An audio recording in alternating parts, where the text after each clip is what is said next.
Hello, hello! Happy Monday, loves, and welcome to Making Waves. I'm your host, Moana, a teenage girl with a lot to say and a lot more to learn. Today we're talking about Today we're talking about learning to love your own company. I'm already messing up my words and we're literally 20 seconds in. It's okay. We're good. I am an expert on this because I spent a year living with just my family and no social life.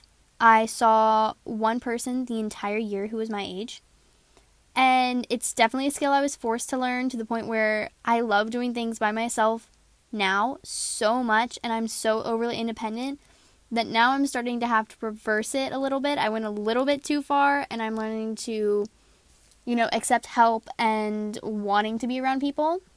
But before we get into all that, my current obsession this week is Pinterest. That's kind of always my current obsession, but this week in particular because I am, working with the podcast Instagram feed and planning it, and it just looks so good thanks to Pinterest and also my love for red. I love red. If you haven't seen the podcast's Instagram feed, you have to look at it. It looks so good. I'm obsessed. But High Tide, oh my gosh, I literally just watched a video on how to pronounce her name. And now I'm going to get it wrong again. And she's British, so that makes it even more difficult. I think it's Tam Carr. I'm so bad at names. That's kind of how she says it. I feel like she is a YouTuber. She has a podcast called Self Obsessed. I love her. I live and breathe her videos. She is like the ultimate person to go to if you want to learn self-love, self-worth, wealth building, for a teenage girl, she is like the holy grail of online big sisters. So go check her out. It's spelled Tamkaur. I will put the link in the episode notes. I'm terrible with names. I'm sorry. But she is amazing. I freaking love her. So please go watch her videos. I post her videos on my stories all the time. But I digress. Let's get into the episode. And the real reason you're here is to learn how to be alone, but not lonely. And I always like to start with explaining things. So why is this an important skill to learn? The only person you are ever going to really have is yourself. People are going to pass through your life, but you are stuck with yourself forever. And so when you have the ability to enjoy life just by being with yourself, even if you are totally alone, is so incredibly powerful and freeing. Because if you aren't scared to be alone, you can put energy into healthy relationships in your life and be okay with letting go of the toxic ones because there's no reason for you to hang on. Because there's no fear of being alone and being lonely.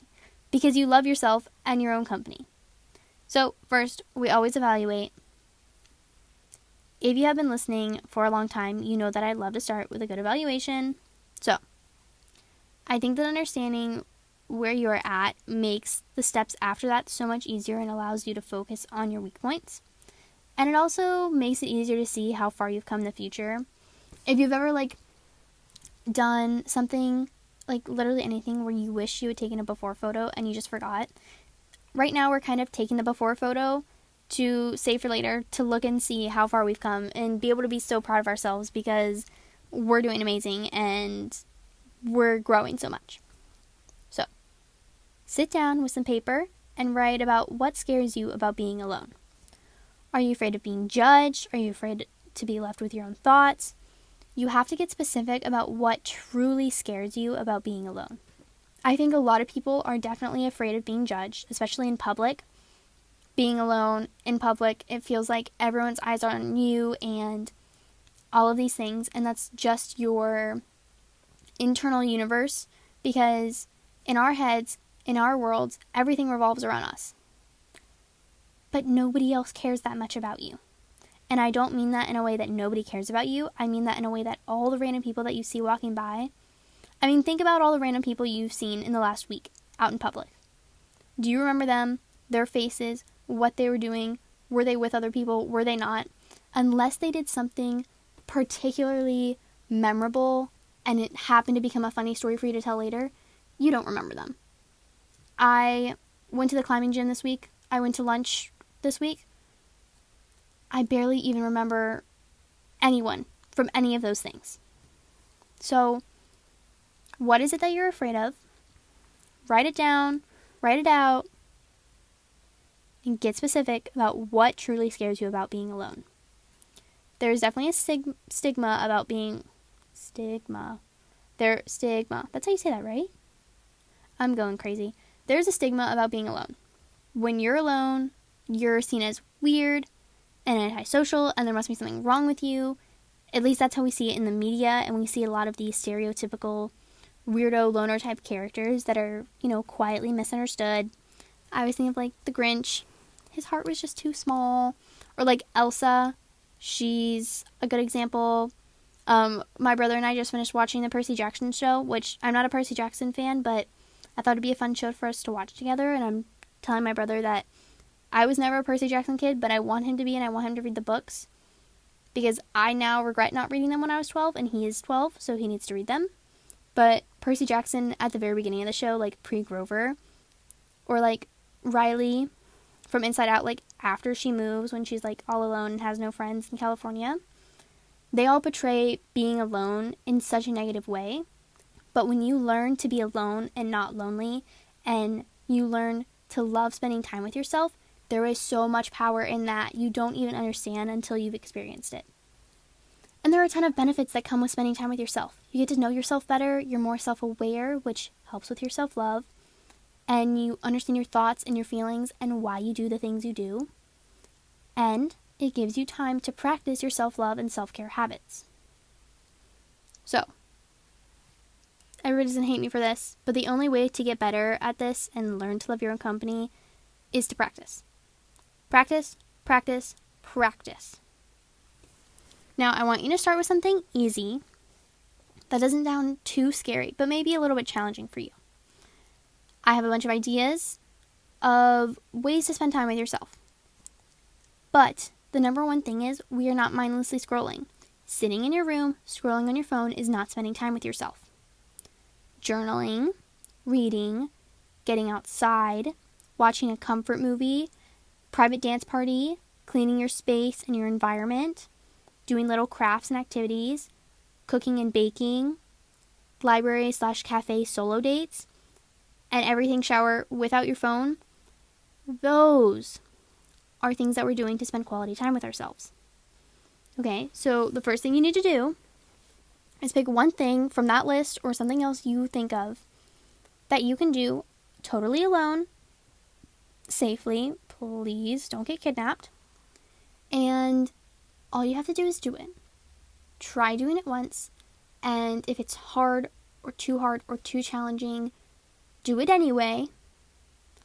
And afterward, add to your list of things.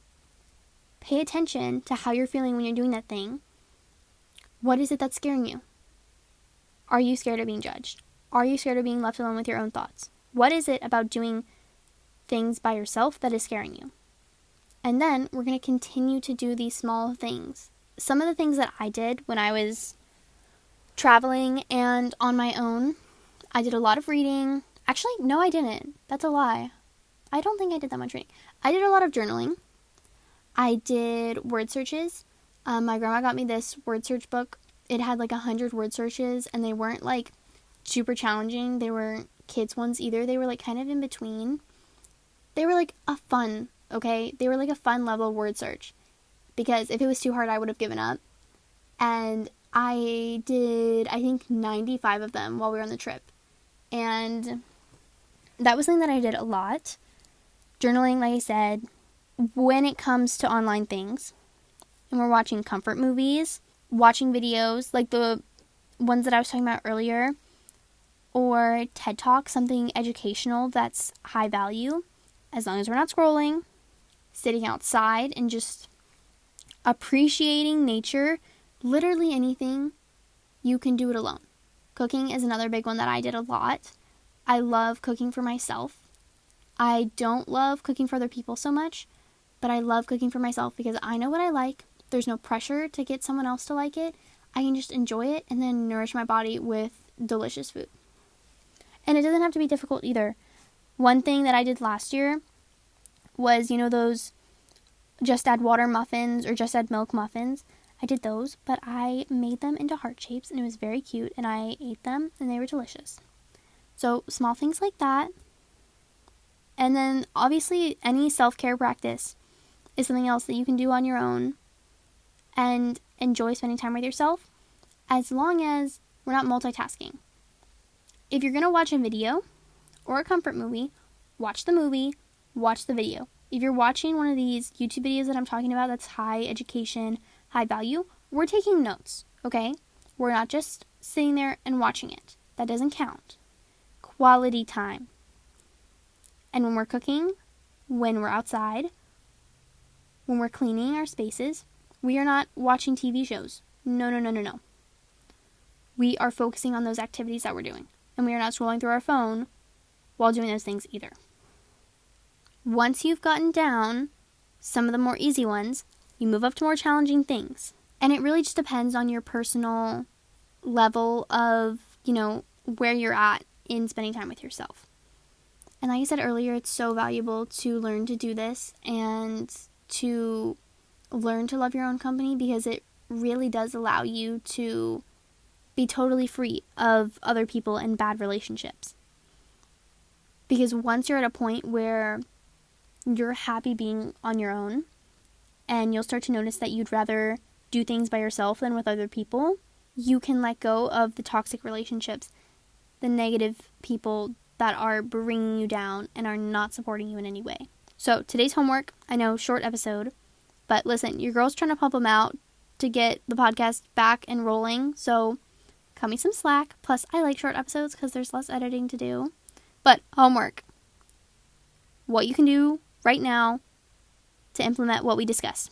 Pick one thing from the list or something else. Set a time in your calendar. I literally want you to go into whatever calendar you use or set an alarm on your phone, and you are going to do it. You could do it right now if you want. I don't care, but you're going to do it. Private dance party takes 5 minutes. You can go to your bedroom, you can close the door, you can put AirPods in, turn on your music, and dance. It's not hard. I believe in you. I know you can do it. It's actually really fun once you get the hang of it. Trust me. But we are learning to love our own company, and the only way to do that is to practice. So, practice. And if you have other ideas that I should add to the list, maybe I should post the list. Definitely send them to me. But, like I said, short episode. You're amazing. Don't forget to drink water. Follow the podcast on all social media. Follow me on all social media. If you haven't noticed already, I'm posting a lot more on my personal accounts. Write a review if you're on Apple. Write a review for the podcast. It's so incredibly helpful. That's all I have for you today, and I will talk to you later.